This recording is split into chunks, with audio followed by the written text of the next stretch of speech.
the foundation. 2 cubits and a half was its length.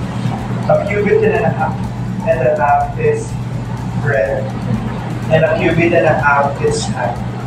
And he overlaid it with pure gold inside and outside, and made a molding of gold around it. And he has for it 4 rings of gold for its 4 feet, 2 rings on its one side, and 2 rings on its other side. And he made poles of acacia wood and overlaid them with gold. And put the poles into the rings on the side of the ark to carry the ark. And he made a mercy seat of pure gold. 2 cubits and a half was its length, and a cubit and a half its breadth. And he made 2 cherubim of gold. He made them of hammered work on the 2 ends of the mercy seat. 1 cherub on the one end and 1 cherub on the other end. On one piece with the mercy seat, he made the cherubim of its 2 ends. The cherubim spread out and their wings above, overshadowing the mercy seat with their wings, and their faces one to another, toward the mercy seat were the faces of the cherubim. Purihin ang Diyos sa pagbasa ng Diyos. Salamat sa Diyos. Yan, so salamat po Kuya Archie at salamat din po sa kwento na bawat isa na ating pong share sa ating pong testimony time. So always a blessing po na marinig ang ginagawa po ng Panginoon sa buhay ng bawat isa po sa atin. So sa oras po nito, tayo po ay magpapatuloy sa ating pong pag-aaral ng ating pong series, God with Us. And natutunan po natin last week na ang plano ng Diyos actually, simula pa lang, is bring us back to His presence. Nung tayo po yung nilikha ng Panginoon, ang gusto niya talaga is na-enjoy po natin ang presensya niya. Pero dahil sa kasalanan, hindi naman actually nasira yung plano, pero nagkaroon ng konting changes sa plano. Ang maganda naman ito, ang Panginoon ay siya na mismo yung nagsimula ng plano to bring us back sa kanyang presensya. So, sa araw po dito, ang ating pong pag-aaral is we are going to talk about the tabernacle. So, yung pong binasa ni Kuya Archie is a description of what is known as the Ark of the Covenant. Nung pong kabataan ko po, meron kami pinapanood na palabas noon na title niya po is Raiders of the Lost Ark. Ewan ko kung familiar kayo doon na narinig niyo, pero i-search niyo na. Pero magandang palabas. Si Indiana Jones. So Raiders of the Lost Ark. It talks about the Ark of the Covenant. Itong, kaya yung naka-display dito sa atin kung marami. So the Ark of the Covenant is yung pinaka-sacred na piece of furniture para sa mga Israelita during that time. Ang laman po niya is yung 2 tablets. Hindi, alam na sa tablet niya, hindi namin po yun eh. These were tablets of stone. So parang sila nag-wifi noon. Naka-ukit dun sa dalawang baba na yun, yung pong 10 Commandments, the law. And then nandun yung staff ni Aaron, and isang jar ng manna. So, tingnan po natin sa Exodus. Exodus, familiar po tayo dyan kasi nandyan yung kwento ng Prince of Egypt. There can be miracles when you believe. See with me, yan. Ang title po nito is nanggaling sa Greek word na Exodus, meaning going out or departure. Gaya ng pag-aaral po natin last week, ang Genesis, Exodus is also traditionally attributed to Moses. So, ayon sa tradition at sa mga scholars, most likely na si Moses na po nagsulat ng Exodus. Pero mapapansin po ninyo, yung second half ng Exodus, meron po siya mga instructions about the tabernacle. Ano ba yung tabernacle? The tabernacle, it was built in about 7 months, and it was completed in time for the first anniversary of the Passover. Kasi iniisip natin, pero kasi mga nagsasabi na dapat paglabas ng Israelites mula sa Egypt papunta sa Promised Land, dapat daw 40 days lang. Well, technically yes. Pero in actually inabot sila ng isang taon dun sa Sinai. Kasi tinuro sa kanila ito, yung the law, binigay sa kanila yung law, and binuo nila yung tabernacle. Kasi pag binasa natin ito, ilang pages lang, pa-feel natin sa araw, natapos pa. Hindi po. Kasi built in about 7 months. Tapos, saktong-sakto, the first anniversary ng paglabas nila from Egypt, the first Passover, kaya yun po yung consecration or yung dedication po ng tabernacle. Ganito po yung itsura po ng tabernacle. Okay? Kasi ang hirap isip, ano ba yung cubit? Cubit, ayan. Or ano ba yung mga bread, ano ba yung mga lentils, ganyan. So ang hirap na i-visualize. So, ayan. Hopefully medyo mas madali na po para po sa atin. So the tabernacle itself, yung tabernacle complex, meron siyang outer court. Ito yung altar of sacrifice. Dito po papasok yung mga tao. Pero hindi lahat ng tao nagpupunta dito. Okay? So hindi siya katulad ng church na kailangan lahat ng tao nandyan. Most of the time, kapag merong gathering, yung mga tao nandito sa labas, sa paligid. Only the priests nandito po sa lugar na ito. And then, actually, yung pinaka-building ng tabernacle is actually a tent. Tapos may mga poste po yan, gawa sa acacia. Okay na ba? Acacia. Yan. Tapos siya ay may overlay ng gold. Dito, yung mga poste gawa sa kahoy din, pero ang overlay niya is bronze. Tapos yung capitals niya, yung pinaka-tuktok, is made of silver. Tapos tela lang yan, yung pinakabakod. May mga naka-assign na tao para magbuhat yan at mag-take down or magtayo whenever lilipat ng kampo yung mga Israelita. Punta tayo dun sa yung pinaka-building. Medyo pa-rectangular yung size niya. Siguro more or less, medyo mahaba lang ng konti dito sa natin. Or baka nga ganitong kahaba lang din yung lugar na ito. Yung pinaka-importante dyan is what is known as the Holy of Holies. Sa Holy of Holies, nandiyan po yung Ark of the Covenant. Ang pwedeng pumasok lang po dyan is yung high priest. And gagawin niya lang yun once a year. Anong trabaho niya? Maglalagay ng dugo dun sa Ark of the Covenant for forgiveness of Israel para sa mga kasalanan nila for the whole year. May mga curtain yan na that separates the Holy of Holies at the Holy Place. Dito sa bukad, yung Holy Place, makikita natin yung tinatawag na Altar of Incense. Laging may insenso dyan, laging mausok. Bakit? Kasi malabot? Hindi. Altar of Incense represents yung prayers of the nation of Israel. So kailangan laging umuusok yan. Ito yung tinatawag na menorah.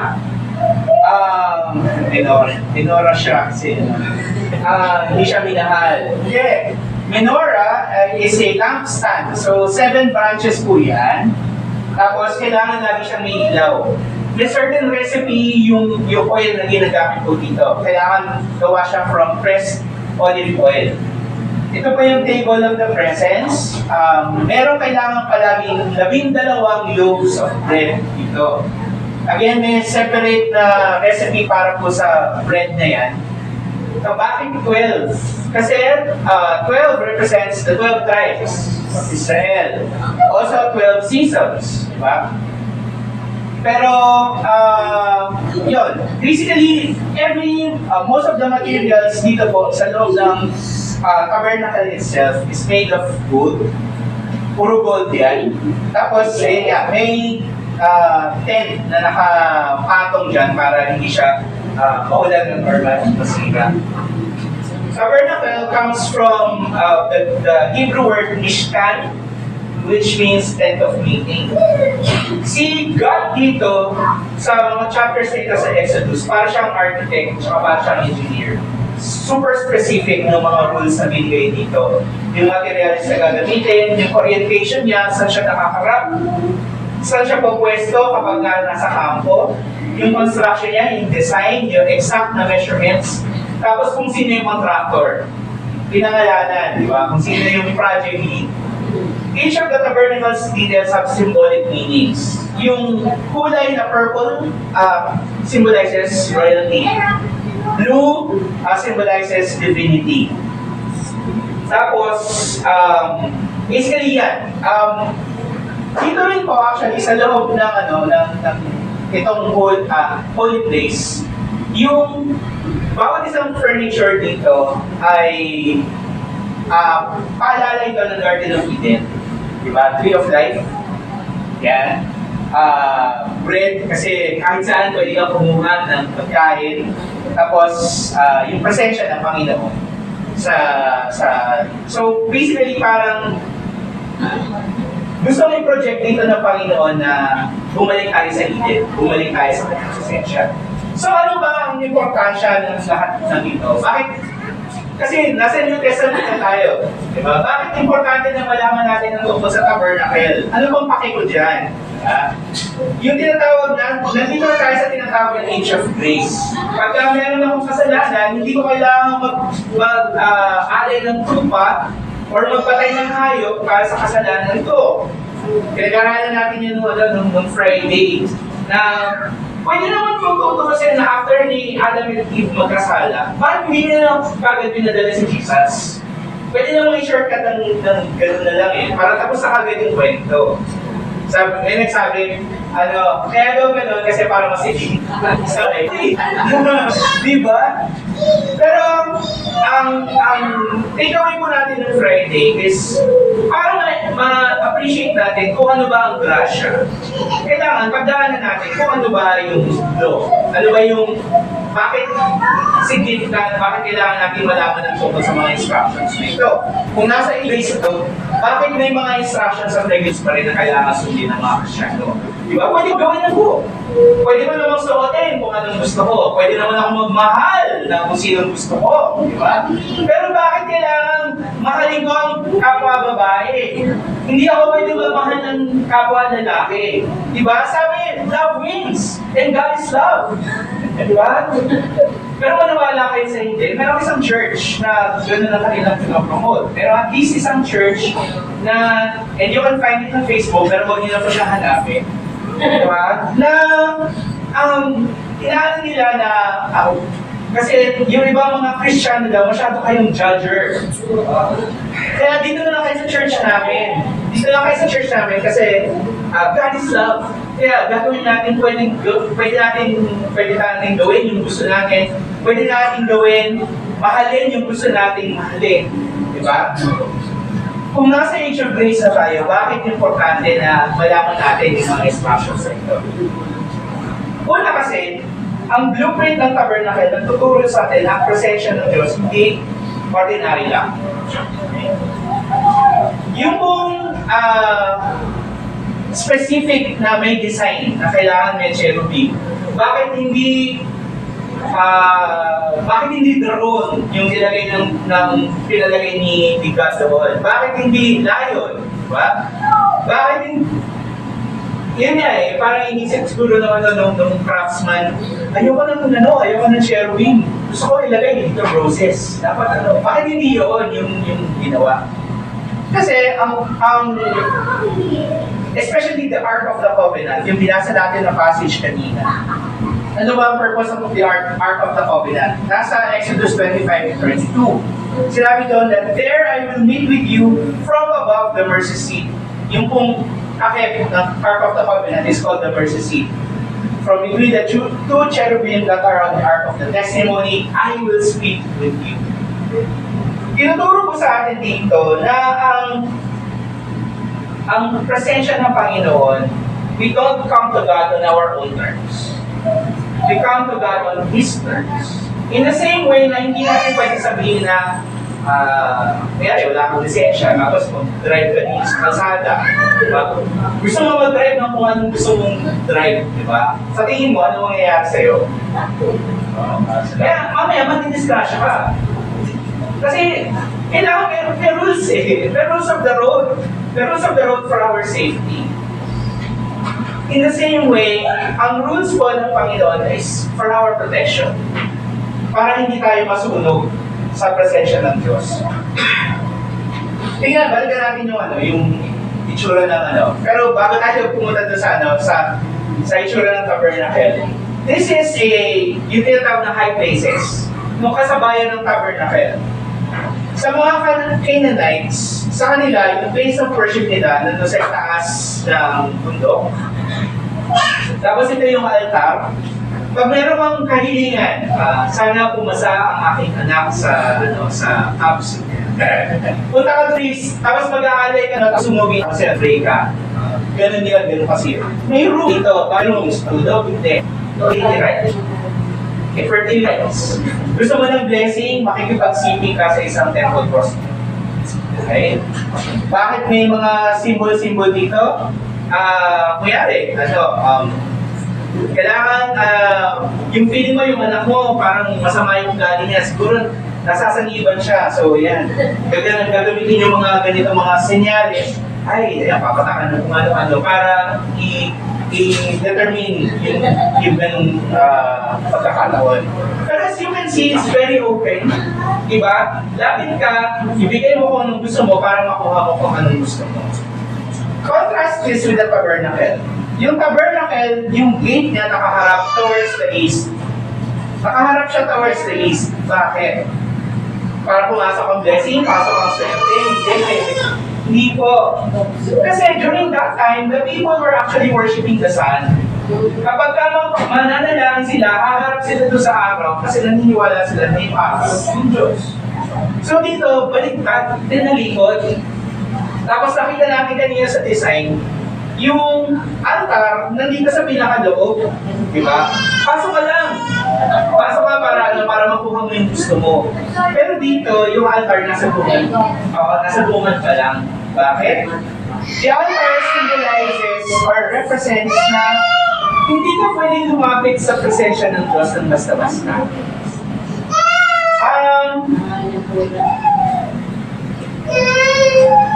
Okay, kasi Leviticus chapter 10. Tingnan nyo na lang po sa bahay. Leviticus chapter 10. Meron pong isang instance po dito. And nangyari ito during the dedication of the tabernacle. Kung kailang opening day, di ba, tapos si Aaron tsaka yung kanyang mga anak, dahil sila ipinili ng Diyos, na sila yung maging priests. For some reason, yung dalawang pangalan na anak, si Nadab tsaka si Abihu, nakainom siguro. Hindi sure kung ano yung pero most likely baka nakainom. Si Aaron tsaka yung kanyang mga anak, especially kapag nag-minister sila sa harap ng tabernacle, hindi sila pwede uminom. So nakainom. Kumuha ng apoy ng mga uling, naglagay sa yung pangsunog ng insenso. Tapos pumasok sila dito. Inalay nila sa harap ng Panginoon. Ano nangyari sa kanila? Isang ganyan lang, boom! Ibigay po ako crunch. Nasunod sila. Nasunod sila sa presensya ng Panginoon. Iniisip siguro nila na, anak kami ni Aaron, untouchable kami. So walang mangyayari sa amin, pwede namin gawin kung ano gusto namin. Pwede kami yung tumayo para sa inyo, hindi kailangan yung tatay namin. Kung gusto niyo mas masagot ng Panginoon yung mga panalangin niyo, dapat lang kayo sa amin, mas malakas kami sa Panginoon. Probably yun yung nasa isip nila. But the Lord, and especially on that day, the consecration of the tabernacle, doon pa sa araw na yun no? Yun yung ang saya-saya dapat. Pero kinuha ng Panginoon yung dalawang anak. Sinabi ng Panginoon nila, huwag mong ipagluluksa yan. Bawal ka umiyak. Bawal mong ipagluksa ang iyong mga anak. Dahil kung hindi, magagaling ako sa buong Israel. We come to God on His terms, not ours. At ang huli niya sa Panginoon, hindi siya basta-basta. So, ano pong ibig sabihin po dito para po sa atin? Pangalagahan natin na regular na pagiging ng tao sa Diyos.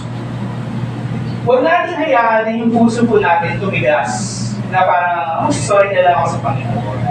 Because that is not repentance. Parang yung,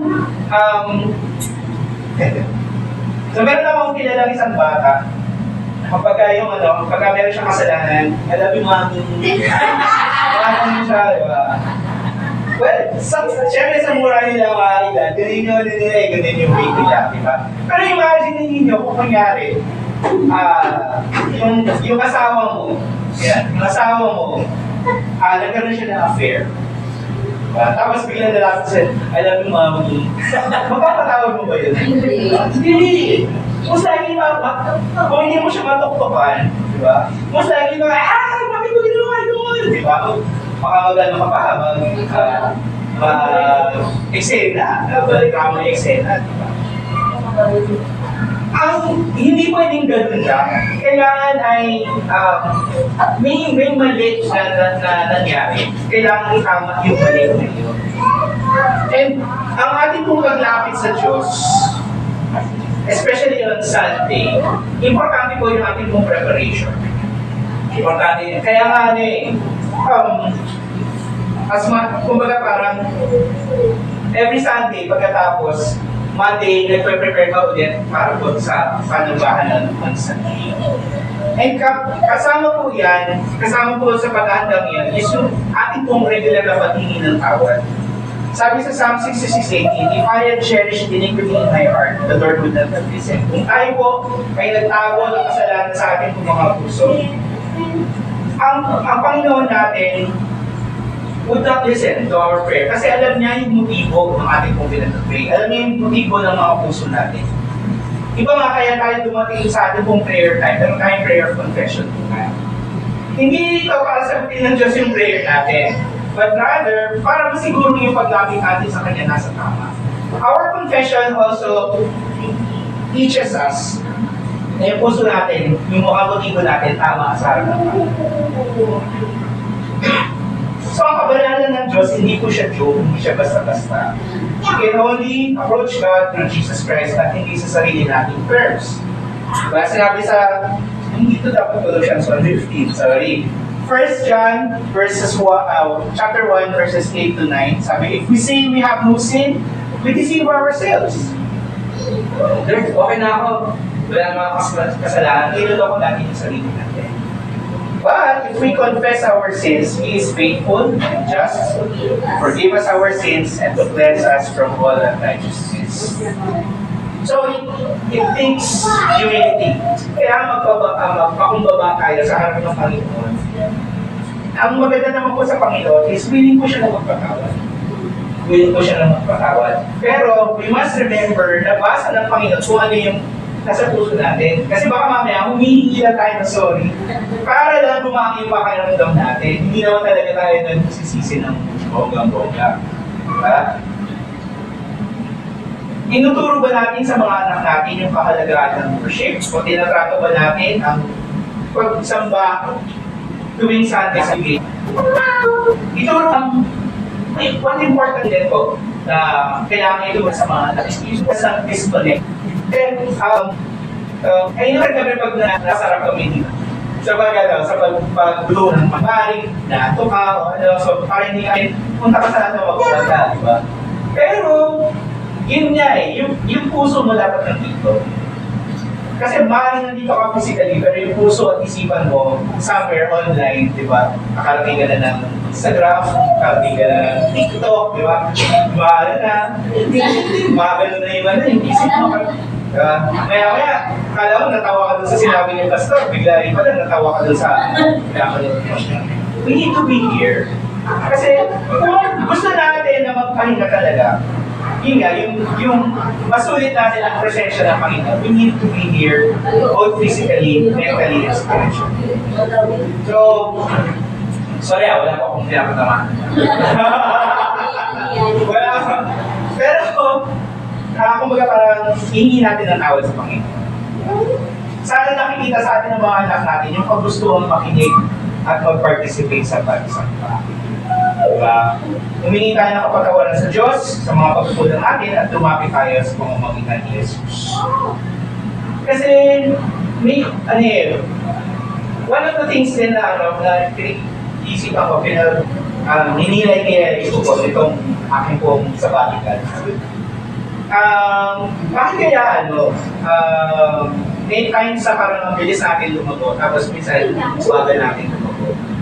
sometimes we might need to confess yung Lord, sorry po kasi nagiging complacent kami sa mga ganito pagkakataon. And maybe sa mercy ng Diyos, kung malinis ang puso natin, we will start answering yung mga pinag-pray natin, especially every Sunday. Pangalawa po, ang tabernacle nagsilbing isang buhay na paalala at patotoo.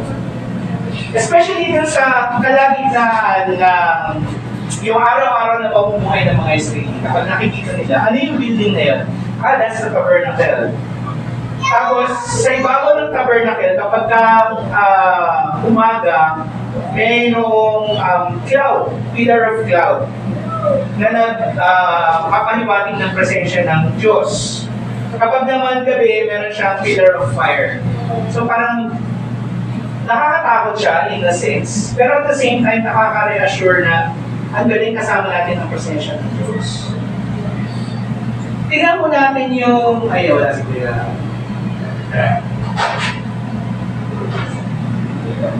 Okay. Ayan. Tingnan natin yung yung tinatawag na mercy seat. Sa mercy seat, yung takip nito was made of solid gold. So hindi ko alam kung paano nila nagawa yan. Yung pinag-usapan namin ni Ingredients kanina. Paano nila nagawa ng matibay? Kasi ang gold, pure gold, is pure gold. Hindi ka na kaya yung ring. Hindi. Yung purong ginto, medyo malambot yun eh. So hindi namin alam paano. Pero bakit gold yung requirement ng Panginoong Diyos? Gold is yung highest standard. Diba? Kapag nanalo ka, anong binibigay sa'yo? Gold medal. Diba? Sabi nila, maubusan ka na ng dollars, huwag ka lang maubusan ng gold. No? Kaya mag-invest ka daw sa gold kasi hindi bumababa ang value. Now, kasi gold symbolize purity. Diba? Na hindi siya lalagyan ng nakahaluan ng kung anuman. And it also symbolizes authority. Kaya yun yung choice of material para po sa Ark of the Covenant and other furnitures sa loob po ng tabernacle. But yung mercy seat po dito is an illustration of the presence of God. Balik po tayo sa previous slide. Sabi dun sa Isaiah chapter 6, in the year that King Uzziah died, I saw the Lord sitting upon a throne, high and lifted up, and the train of his robe filled the temple. Above him stood the seraphim, yung mga anghel ng Panginoon. Each had 6 wings, di ba? So, yung placement ng dalawang cherubim, hindi siya aksidente. Hindi lang inisip ng Panginoon, ano kayang design na nilalagay dito? Cherubim na lang kasi God. Hindi. It was designed to mirror the presence of God. Tapos kung babasahin natin sa Revelation 21 verse 18, sabi yung description of the New Jerusalem, the wall was made of jasper, while the city was pure gold, right? Like clear glass. Sobrang puro nung ginto na para na siyang glass. Overall, yung disenyo ng tabernacle was meant to remind the Israelites the value of being in God's presence. Balikan natin ulit yung diagram ng tabernacle. Ayan. Yung sa loob po dito, di ba, binanggit natin na yung menorah, the light, the lampstand. Ano kaya yung sinisimbolo nito? Or meron ba kayong naaalala tungkol sa light na may kinalaman sa New Testament? Okay, habang umiinom ko. Yeah. Diba? The menorah was actually para siyang foreshadowing. Kasi meron nagsabi na, I am the light of the world. Diba? Tapos, yung bread, yung 12 bread doon, merong nagsabi din in the New Testament na nagsabi niya, I am the bread of life. Yung altar of incense, yung insenso, yung usok, diba? Wala naman nagsabi na I am the smoke, di ba? Pero meron nag-describe sa kanya, somewhere in the New Testament, sinabi that He is our intercessor. Siya yung ating tagapamagitan. Siya yung nananalangin para po sa atin. Siya yung namamagitan para tayo po ay ilapit sa presensya ng Panginoon. Sa tingin niyo, sino kaya yun? Jesus Christ. All of the elements of the tabernacle were actually pointing towards Jesus. Hindi lang siya for decoration, but it was to show everyone na yung plano po ng Panginoon para matupad yung kanyang plano na ibalik tayo sa presensya niya. Andyan yung mga elemento. Diba? Andyan yung mga, this is a clue. This is pointing towards something. Diba? So makikita po natin na ang Panginoon, gumagamit din siya ng, I don't want to call it signs. Diba? Kasi ang pagkakantin na natin sa sign na, Lord, show me a sign. Siya na po ba talaga yung mga mahalin ko? Diba? Kapag kung pareho kami ng kulay ng damit today, siya nga talaga. Diba? We were meant to be soulmates. Diba? Pero sa maniwala kayo hindi, nung bata ako, ganun ako mag-isip. Kaya kinig na kinig ako pag pumunta ako ng church, tapos nakita ko yung crush ko na, pareho ko ng sagot. Tinitag po kami ng Panginoon. Pero yun, parang yung Diyos, wala siya asawang iba. Diba? So, ito pong lahat po ng mga bagay nito, ginamit po ng Panginoon to remind the Israelites of His presence. And tayo, to show us that these were all pointing to Jesus. So sa atin, sa panahon po natin, how does this apply? Ipaglaban natin ang presensya ng Diyos sa ating araw-araw na buhay.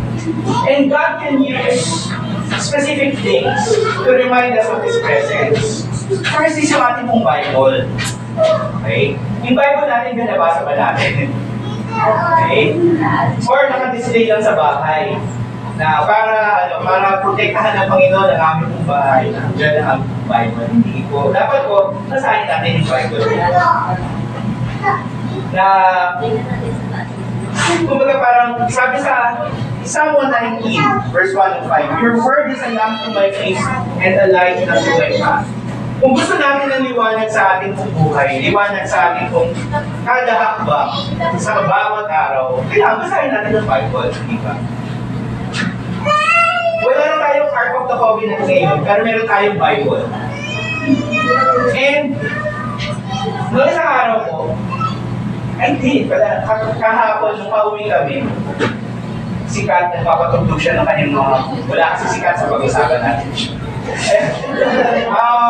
Nagpapatugtog si Kat ng kanya pong mga playlist na mga 90s. Tapos nagugulat kami, bakit tayo namin itong kanta ito? Matagal namin siya hindi narinig. Pero pagka pinatugtog siya, kaya, Darling Night, alam mo yun, diba? Ano susunod, diba? Pero alam mo, especially kung 90s kid siya, bakit kaya? So, pinag-isip, kumbaga parang yung time na yun na walang internet, pero alam ng mga tao, especially ng generation ng mga natin mga millennials, di ba? Alam natin yung mga kakang yun eh. Bakit alam natin? Kapag kami namin sa ating pag-uusap, isa lang ang dahilan. Song hits. Songbook. Yung 1001, na asa na ba yung kanta ko dito? Diba? Hahanapin mo. Bakit? Tapos sinakabisaduhin mo yung lyrics. Kasi minsan mo lang siya marinig sa radyo. Diba?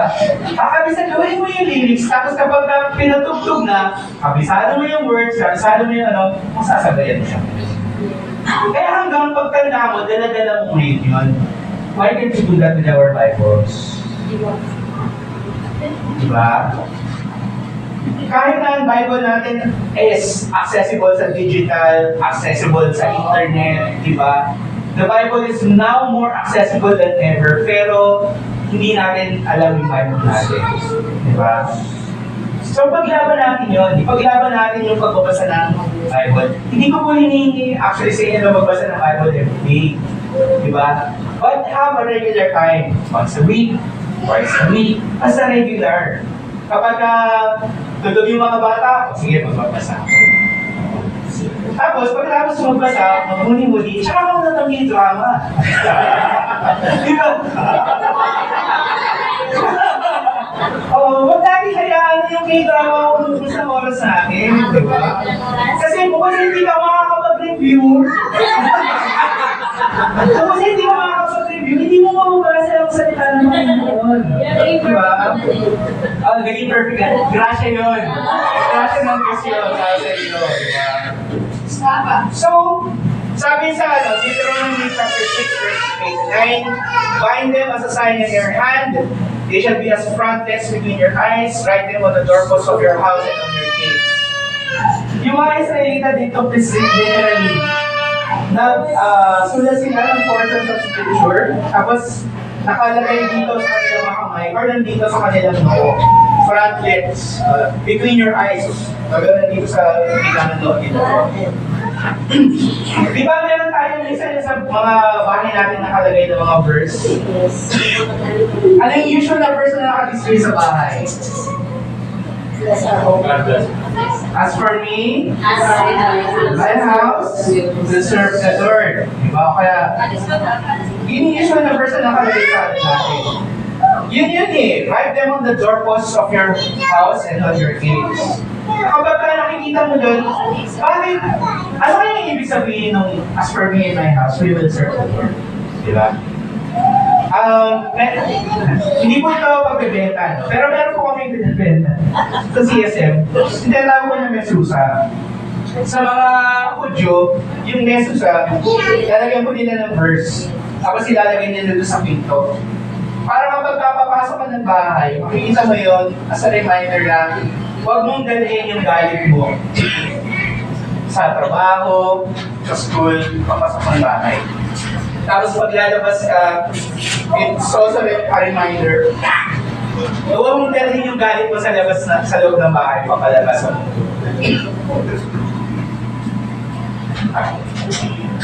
Also, sa panahon natin ngayon, meron tayong mga bracelets, meron tayong mga pins, meron mga seats. Ayan. Marami pa tayong mga accessories that help us remind na importante po ang presensya ng Diyos.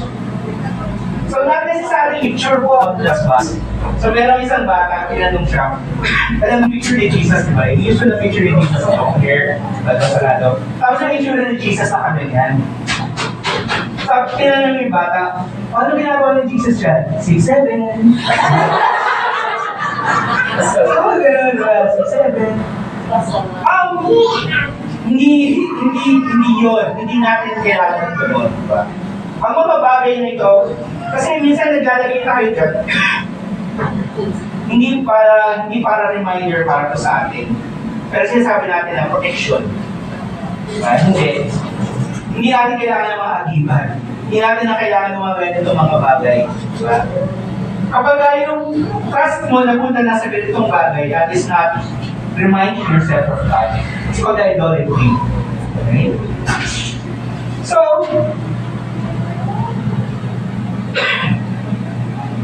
yung mga bagay na ito, gamitin natin para paalala sa atin na importante ang presensya ng Diyos. One other thing po na pwede magpaalala po sa atin, songs. Diba? Kaya nga importante na ganyan, maganda na lang dito kayo sa kantahan. Oo. Para nadadala natin yung mga kantang kinakanta natin this week. Para pagbalik natin sa ating mga kanya-kanya mga buhay. Ito yung mga nagpapaalala sa atin ng kakulihan ng Diyos. Diba? Yet not I, but through Christ in me. Diba? Na ang glory ng Panginoon is where He invites us to come to His presence. Sabi dito sa sa 1 Samuel chapter 2 verse 30. So ang context nito is yung kung si Eli, yung kanyang pamilya, ay itinatuan ng Panginoon dahil yung mga anak ni Eli hindi na bibigay ng luwalhati sa Diyos kahit na si Eli yung high priest. So ang sinabi ng Panginoon dito, those who honor me, I will honor, and those who despise me shall be lightly esteemed. Kung ang ating pong mga puso, ang ating pong mga isipan, pinaglalaban natin ang presensya ng Diyos sa ating pong mga buhay, He will honor us. Napansin po ninyo, di ba, yung mga bata ngayon, it used to be na tayo lang dati yung mga mas matatanda. Ayan. Tayo lang yung may pasok kapag first Sunday. Diba? Pero ngayon, bakit yung mga bata may mga sakaterbang homework, may sakaterbang activities na kailangan attendan on Sunday, di ba? Na kinukuha na rin ng school yung oras na dapat yung dating nilalaan natin sa church. Hindi ko sinasabi dito na pagbawalan yung mga ano nyo. But, kailangan maging wise tayo. Kasi ang mundo is taking up our time para ilayo tayo mula sa presensya ng Diyos. It used to be na dati ang Sunday was so sacred, walang trabaho, walang nakabukas na mall, di ba? Pero ngayon hindi. Sayang araw, dapat kita. Diba? So, dapat bukas yung tindahan. Okay naman, di ba? Tayo naman, paglabas natin dito, gusto natin kakain tayo. So, kung wala, sino mag-aalo? Wala kang choice. Kung yung luto ka sa bahay, diba? But, kumbaga parang ang kinukuha sa atin ng mundo, especially sa mga anak ko natin, kinukuha na rin yung oras nila. Yung dapat na oras na they should be spending resting and being in the presence of God. So kailangan ipaglaban po natin ng Sunday. Paglaban po natin ng Sundays sa mga anak po natin. Nasa murang edad pa lang, hindi nila isipin na ang church ay optional. Pangatlo, ang pagbuo ng tabernacle is patunay na pwede tayong piliin ng Diyos para sa kanyang banal na gawain. Interesting na malaman na hindi si Moses yung pinili. Kay Moses pinakita yung blueprint kung ano yung magiging itsura ng tabernacle and all of the furnishings inside. Pero ang pinili ko si Bezalel at si Oholiab. Exodus chapter 1 verses 1 to 6. Pinangalanan ng Diyos si Bezalel at si Oholiab at binigay sa nila yung Holy Spirit ng Panginoon. So bakit kaya special mention itong dalawang ito? Kasi sa pagbuo po ng gawain ng Panginoon, alam mo natin, kilala tayo ng Diyos. Alam niya kung sino yung gusto niya tawagin for His work. Alam niya kung sino kailangan niya at nais niya tawagin para sa kanyang purposes. At especially sa kanyang dakilang gano ng pagliligtas. Yung magsunod ni Bezalel dun sa specifications ng Ark of the Covenant, and the whole tabernacle itself, it was actually an act of obedience. Kasi pwede naman sabihin ni Bezalel na, ayoko sundin to. God, pangit yung blue ng curtains. Parang mas bagay yung pink. Diba? Pwede naman sabihin na gano'n. Diba? Pero it was an act of obedience. Na sa obedience niya, nagpapakita sa atin, kilala ni Bezalel sa Diyos, sa authority ng Diyos, nabigyan siya ng kakayanan or skill para mabuo ang tabernacle. So, what does this mean po para po sa atin? Bawat isa po sa atin, hindi po tayo tinawag ng Panginoon para lang umupo sa, sa chair. Okay? Hindi tayo tinawag ng Panginoon para maging bahagi ng church para lang ang puno ng upuan. Pinili tayo, tinawag tayo ng Panginoon na maging bahagi ng kanyang gawain para sa kanyang dakilang purpose ng pagliligtas. Ayun nga yung sinasabi ni Cristel kanina. Sino ba naman ang mag-aakala na gusto lang namin kumain ng merienda, di ba? Makikain doon. Ngayon, nagtuturo ka na sa school. Diba? Purpose ng Panginoon para po sa iyo. And when God wants you to be part of His work, maganda na sumunod po tayo. Sumunod po tayo. Hindi ko po hinihiling na lahat po kayo ay maging music. Hindi po. Marami pong gawain sa church. Maraming pwedeng gawin. Maraming mga needs na Pero one of the things na kailangan po natin is prayer. Pananalangin po para po sa bawat isa. Para po sa ating mga pastor, para po sa bawat isang pamilya. You can do that. You don't have to be here physically para po ipanalangin ang panalangin po natin ng church. And to live in obedience, pagsunod sa nais po ng Panginoon. Sinabi ni Paul sa Romans 12 chapter 1, diba? Present your bodies as a living sacrifice, holy and acceptable to God. Hindi kailangan bongga kasi sakripisyo.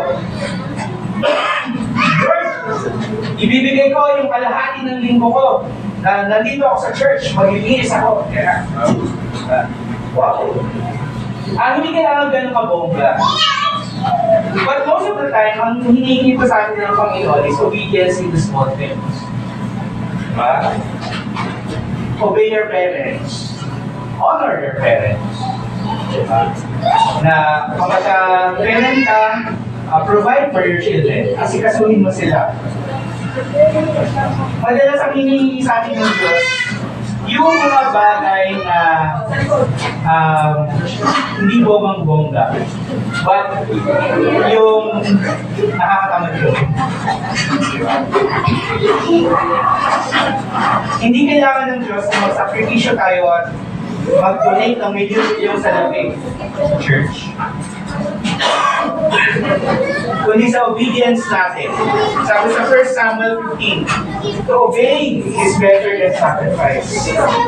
Kasi kahit na mag-sacrifice tayo ng bigay natin sa Diyos yung bonggang-bonggang sacrifice natin. Pero kung yung puso natin, malayo sa natin. Baliwala. Baliwala lang. So, in closing, ang pangunahing dahilan, bakit ang daming instructions ng Panginoon para sa pagbuo ng tabernacle, and especially for the Ark of the Covenant, was to remind us that He is holy. Ang ating pong Diyos, hindi siya OC. Hindi OC or dito. Kung tinuturo ng Diyos ang kanyang kabanalan, hindi siya basta-basta. Remember nung nagsimula ang tapat. Nung si Adam at Eve pala, isa lang actually yung instruction nila.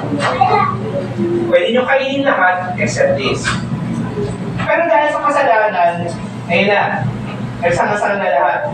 Kailangan ay magbigay ng maraming instructions ng Diyos para sa ating protection. Even though we are living in what we now call as the age of grace. Kasi hindi na kailangan mag-alay ng mga sakripisyo nung time ng tabernacle at ng temple. Importante ang instruction ng Panginoon para pahalagahan natin ang kanyang presensya in a way that honors God and blesses us. Isang last na kwento na lang po. About 400 years ang pagitan ng tabernacle, chapel, ng temple, which is pag-aaralan po natin next week. Sa 1 Kings chapter 8, ito po yung last time na minention yung tabernacle in the Bible. Pero 20 or 30 before, merong isang kwento na mangyayari. Samuel chapters, King David, gusto niya magtayo ng temple para sa Diyos. Sabi ng Diyos, hindi pwede. Kasi may dugo ang iyong kamay. You're a warrior. Hindi pwede na ikaw yung magtayo ng aking temple. Nevertheless, ang desire ni David was to bring the Ark of the Covenant na nasa Shiloh, to Jerusalem, yung capital, kung saan nandun yung palasyo ni David. Gusto niya na malapit na sa kanya yung Ark of the Covenant. So, dinala niya yung Ark of the Covenant, sinakay nila sa isang karosa, karitela, na merong dalawang baka or oxen na nag-iinda. However, habang naglalakad yung baka, nag-isod yung isa. So medyo nawala sa pagkadiretso yung karosa. Yung Ark of the Covenant, nagdagaan din siya parang matutumba. Yung isang alalay, si Uza, hinawakan niya yung Ark of the Covenant para hindi siya matumba. Anong ginawa ng Panginoon? Binless siya? Hindi. Pinatay siya. Pinatay siya ng Panginoon. And nangyari yun sa gitna ng worship celebration that they were bringing the Ark from Shiloh to Jerusalem. This is a warning na kahit na nasa gitna tayo ng worship, kahit nasa gitna tayo ng worship service, kung hindi tama ang puso natin, the Lord will not be honored. If you read through 2 Samuel chapter 6, kasi natakot si David ano ko ngayon yung ilagay mo na yung part of the covenant sa isang bahay. For 3 months.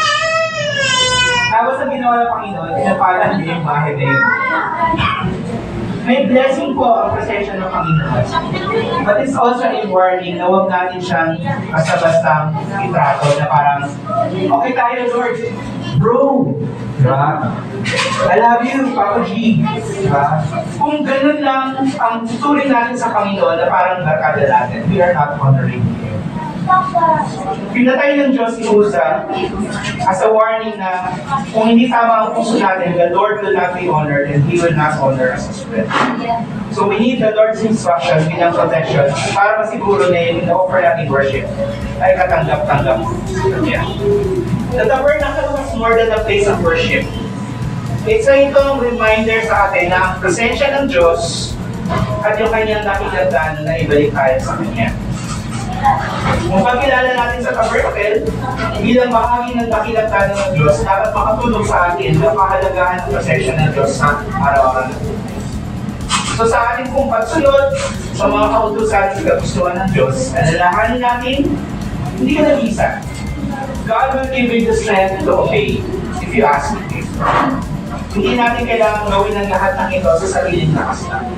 Remember, God is with us. Tayo po'y manalangin.